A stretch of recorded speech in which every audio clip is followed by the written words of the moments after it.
when she was between jobs, contracted cancer. And she spent the last few months of her life trying to figure out whether or not she was going to be able to pay for the treatments. It is an outrage. How is it that the wealthiest nation on earth can not afford to provide coverage to all people? And that's why I put forward a plan. But let's understand this. Everybody here is going to have a plan. John's got a plan. I've got a plan. Hopefully everybody here will provide a plan for universal coverage.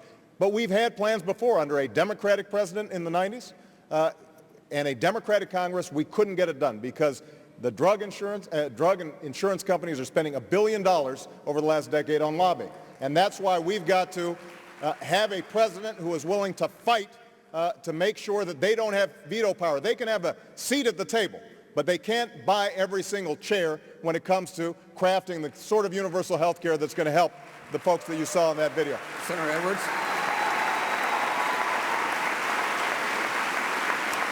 Senator Edwards, does Senator Obama provide universal coverage?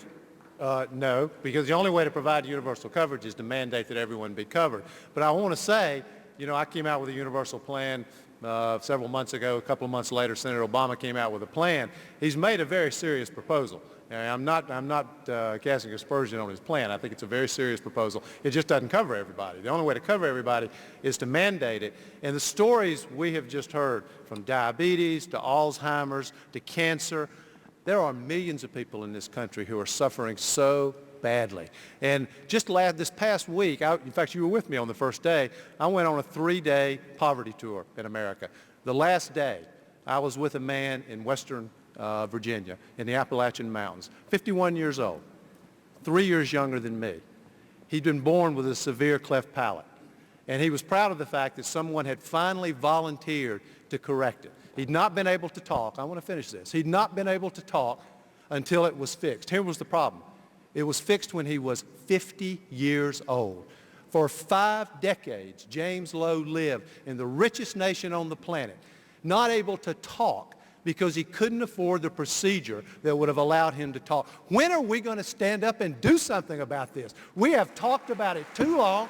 We have got to stand up to the insurance companies and the drug companies that Barack just spoke about. It is the only way we're ever going to bring about real change. We should be outraged by these stories. Senator Clinton, this goes back to the first question we got.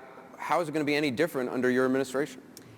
Well, first, I want to thank Mark and Joel and Charity and Kim and Mike. It's not easy coming in front of the entire world and talking about your Alzheimer's or your diabetes or your breast cancer or your disability. But the fact that this is happening in a country as rich as ours is just a national disgrace. And yes, I did try in 93 and 94, and I like to say I have the scars to show for it, but I learned a lot about what we have to do. And having a plan, yes, that's part of it, but more important, we have to have a sense of national commitment that universal health care is an American value. We have to quit being told by special interests like the insurance companies and the drug companies that somehow we can't do what most other developed countries do, which is cover everybody and provide decency and respect to every single person in this country with health care. All right, we've got another question on health care. Let's watch. Hi, this is Lucia Brawley for a group of friends on the east side of LA. And our question is, does your health care plan cover undocumented workers? Thank you. First of all, I hope all of us get a chance to comment on this issue. This is a huge issue that deserves the attention, and every candidate here ought to have the chance to talk about health and care. Well, the question they're very important. Yes. All right, just a second. Going back. First of all, I'll hear you. First of all, the woman with the Alzheimer's issue, stem cell research. Under a Dodd administration, stem cell research will be conducted so you can deal with diabetes.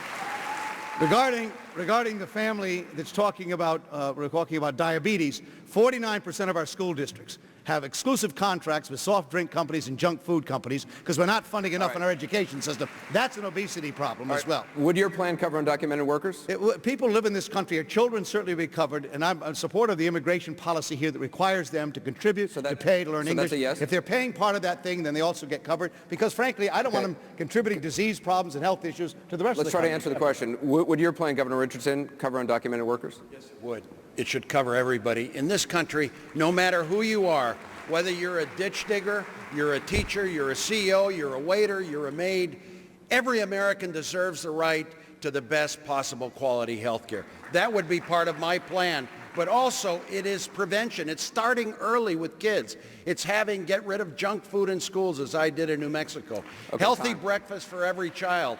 Mandatory phys ed. Research into Alzheimer's, All right, into we gotta go. cancer, into stem cell. Okay, another question from YouTube viewer. Go. Hi, my name's Chris Nolan, and I'm a Democratic Precinct Committeeman from Mundelein, Illinois. And my question is for Hillary Clinton. With Bush, Clinton, and Bush again serving as the last three presidents, how would electing you, a Clinton, constitute the type of change in Washington so many people in the heartland are yearning for and what your campaign has been talking about? I was also wondering if any of the other candidates had a problem with the same two families being in charge of the executive branch of government for 28 consecutive years if Hillary Clinton were to potentially be elected and then re-elected. Good luck, and whoever becomes the nominee, I'll be pulling for you. Go Democrat! The question was for Senator Clinton. Well, I think it is a problem that Bush was elected in 2000. And I